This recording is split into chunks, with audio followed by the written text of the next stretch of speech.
Сәлем достар! Бүгін біз энергетикалық сусындарды күнде ішудің денсаулыққа қалай әсер ететінін талқылаймыз. Көпшілігіміз оларды сергек болу үшін тұтынамыз, бірақ олардың ағзамызға тигізетін кері әсерлерін білеміз бе? Бүгін осы туралы сөйлесеміз. Энергетикалық сусындарда көп мөлшерде кофеин, таурин, қант және В дәрумендері бар. Бұл компоненттер алғашқы кезде күш беріп, зейінді арттыруы мүмкін. Алайда, күнделікті тұтыну арқылы бұл әсерлер кері бағытта жұмыс істейді.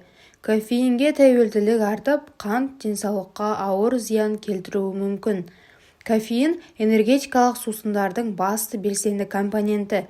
Бір банка сусында шамамен 80-150 мг кофеин бар. Бұл алғашқы кезде сергектік берсе де, күнделікті қолданғанда мынандай салдарлар туындайды. Кофеинге тәуелділік пайда болады, және сіз үнемі көп мөлшерін қажет етесіз. Ұйқысыздық, жүрек қағысының жиілеуі және мазасыздық артады.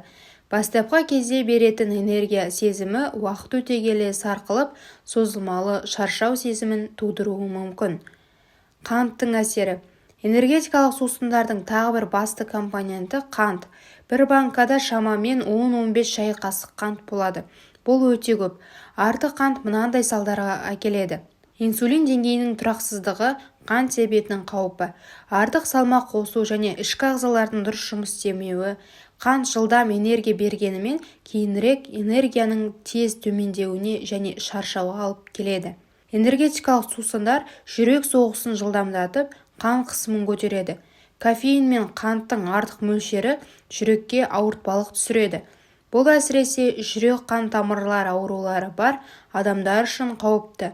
Сонымен қатар энергетикалық сусындар жүйке жүйесін шамадан тыс қоздырып, мазасыздық пен стрессті күшейтеді. Ұзақ уақыт күнделікті энергетикалық сусындарды тұтыну денсаулыққа үлкен зиян тигізуі мүмкін. Ұйқы режимі бұзылады. Бұл күндізгі уақытта шаршауға келеді. Ағзадағы табиғи энергия деңгейі төмендейді және энергияны жасанды түрде арттыру қажеттілігі туындайды. Күйзеліс, мазасыздық және депрессия белгілері күшеюі мүмкін. Энергетикалық сусындар уақытша сергектік берсе де, ұзақ мерзімді тұтыну арқылы ағзаға зиян келтіретіні анық.